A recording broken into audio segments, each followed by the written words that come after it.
একটা গ্রামে রজন নামের একজন মানুষ বসবাস করত এবং তার স্ত্রী রাত আধা যেতে না যেতেই একটা ডাইনিতে রূপান্তরিত হতো। রজন, এদিকে ওদিকে কি দেখছো? আমি তো এখানে, আমাকে খুঁজে বের করো। কি ভগবান, এখন আমি কি করি? আমার তো ভয়ে কাম সারা, আমাকে আর ভয় দেখাও না প্লিজ। তুমি বাইরে বেরিয়ে আসো না রূপা। রজনজি, আজকে রাত্রি আমি আপনাকেও ভূত বানিয়েই ছাড়বো।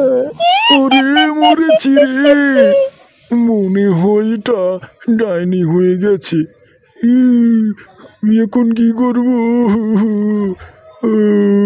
প্লিজ আমাকে ভূত বানিয়ে দিও না, আমাকে মাফ করে দাও। তুই ওখানেই থাক, আমি আছি, তোকে মজা দেখাচ্ছি। তারপর রজন ভয়ে সে ঘরের এক কোণায় লুকিয়ে থাকে। মরেছি রে, এখন আমার কি হবে? আমি ভূত হতে চাই না। ডাইনিটা ঘরের ভিতরে এসে রজনকে খুঁজতে থাকে।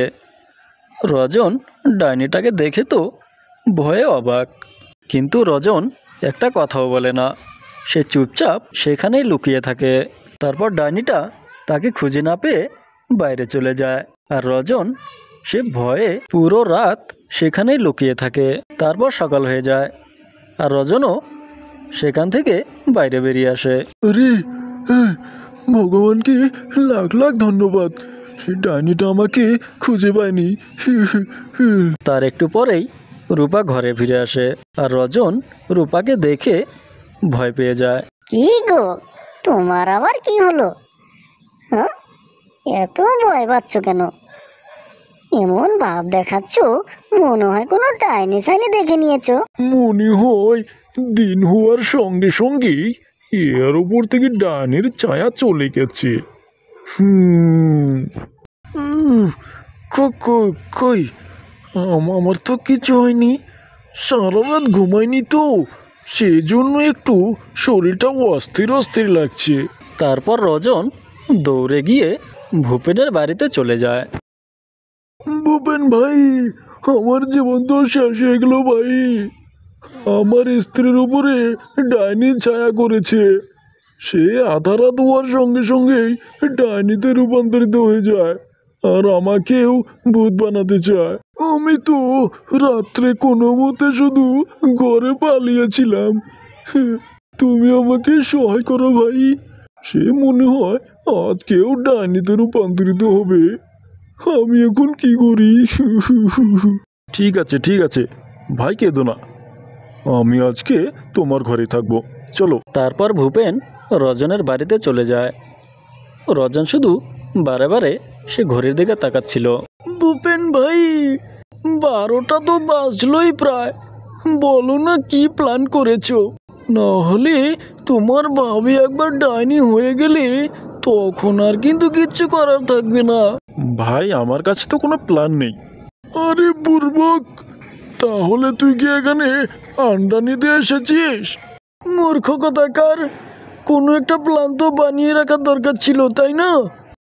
আরে ভাই রজন, অত রাগ করিস না, চল একটা কাজ করি, ভাবিকে ওই চেয়ারের সাথে বেঁধে দেই, ভাবি যদি ডাইনি হয়েও যায় তখন আমাদের কিচ্ছু করতে পারবে না। তারপর তারা দুজন গিয়ে রূপার হাত ধরে ফেলে।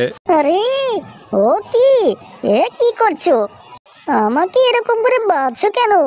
তারপর তারা দুজনে তাকে বেঁধে রেখে দেয় আর দূরে গিয়ে দাঁড়িয়ে থাকে। আর যখনই ঘড়িতে 12টা বেজে যায়, রূপা একটা ডাইনিতে রূপান্তরিত হয়ে যায়। আমি কাউকে ছাড়বো না। এ রজন, তোর এত বড় আসপর্দা, তুই আমাকে বেঁধে রেখেছিস। কালকে তো তুই কোনো রকমে বেঁচে গেছিলি, আজ বাঁচতে পারবি না। ভূপেন ভাই, আমি তোমাকে বলেছিলাম না রাত হতে না হতেই ডাইনি হয়ে যাবে। এখন কিছু তাড়াতাড়ি ভাবো, এই রশি তোমার বাবিকে বেশিক্ষণ রাখতে পারবে না। ভাই, এটাকে তো শুধু ঘরোয়া কবিরাজে ঠিক করতে পারবে। দাঁড়াও, তুমি এখানে থাকো, আমি এক্ষুনি গিয়ে কবিরাজকে ডেকে নিয়ে আসছি। তারপর ভূপেন দৌড়ে গিয়ে সে কবিরাজের কাছে যায় আর কবিরাজকে সব কথা খুলে বলে। তারপর তারা দুজনে রজনের বাড়ির দিকে রওনা দেয়। একটু পরেই সে রজনের বাড়িতে পৌঁছে যায়। তারা দুজনে বাড়ির বাইরে দাঁড়িয়েছিল, কিন্তু সেখানেই সে ডাইনিটার ভয়ঙ্কর আওয়াজ আসতে লাগলো। তারপর তারা দুজনে ঘরের ভিতরে ঢুকে যায়। কবিরাজ বাবা, দেখুন আমার স্ত্রী কি হয়ে গেছে, আপনি এক্ষুনি ঠিক করে দিন না প্লিজ। এ ডাইনি, তুই কোথায় থেকে এসেছিস? তুই কে? তোর এত বড় সাহস, তুই এই মাসুম মানুষগুলোকে অত্যাচার করছিস? তুই এক্ষুনি এই শরীর থেকে বেরিয়ে যা, চলে যা এখান থেকে। এই মূর্খ কবিরাজ, তুই এখান থেকে তাড়াতাড়ি চলে যা, না হলে আমি আজাদ হওয়ার সঙ্গে সঙ্গেই তোকে আগে মারবো। তাড়াতাড়ি এখান থেকে চলে যা। মনে হচ্ছে তুই এমনি এমনি মানবি না, দাঁড়া, তোকে আমি এক্ষুনি মজা দেখাচ্ছি। ওম হুম হিং ছড়াং ছা, ওম ভীম ত্রিং চ, ওম ভীম ত্রিং চ। নে, এখন আমার গজব দেখ। তারপর কবিরাজ মন্ত্র পড়ে ছাইগুলো ডাইনির উপরে ছটিয়ে মারে, কিন্তু ডাইনির এতে কিচ্ছু হয় না। এই কবিরাজ, তুই আমার কিচ্ছু করতে পারবি না, এসব দিয়ে আমার কিচ্ছু হবে না। তারপরেই ডাইনিটা সে দড়িগুলো ছিঁড়ে ফেলে দেয়। আরে মরেছি রে, এ তো এখন আজাদ হয়ে যাবে। আর আজাদ একবার হয়ে গেলি সর্বপ্রথম তো আমাকেই মারবে রে। ও ভাগো, নিজের জান বাঁচাও রে। আরে গ্রামবাসীরা, নিজের জান বাঁচিয়ে ভাগো রে, রজনের স্ত্রী ডাইনি হয়ে গেছে রে। রে ভাগো। আরে ভূপেন ভাই, এ কবিরাজ তো বন্ড বেরোলো রে, এখন কি করবো? যখন সব রাস্তা বন্ধ হয়ে যায় তখন একটা রাস্তায় খোলা থাকে। সেটা কি ভাই? আরে দাঁড়াও বলছি, এই ডাইনিটাকে উঠাও, এক জায়গায় নিয়ে যেতে হবে। তারপর সেই ডাইনিটাকে ধরে একটা জায়গায় নিয়ে যেতে থাকে। এই, তোমরা দুজনে ধরে আমাকে কোথায় নিয়ে যাচ্ছ? আমাকে ছেড়ে দাও, না হলে তোমাদের ভালো হবে না বলে দিলাম।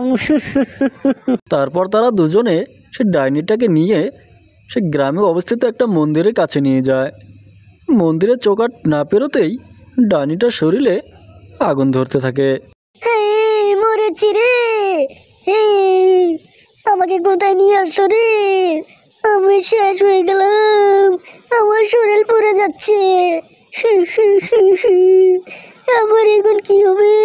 তারপর ডাইনিটা সেখান থেকে পালিয়ে যায় আর রজনের স্ত্রীও আগের মতো হয়ে যায়। আরে রূপা, তুমি কি ঠিক আছো? আরে জি, ও কি, আমাকে এখানে কেন নিয়ে এসেছো এত রাত্রে? আর আমার কি হয়েছে? কিচ্ছু না, তোমার কিচ্ছু হয়নি, চলো আমরা বাড়ি যাই। বন্ধু, তোকে অনেক ধন্যবাদ, তুই আমার বিপদের সময়ে আমাকে সাহায্য করেছিস। ঠিক আছে বন্ধু, থাক, আমার বাড়িতে অনেক কাজ পড়ে আছে, আমিও বাড়ি চলে যাই। আচ্ছা বন্ধু, সময় করে একবার আসিস।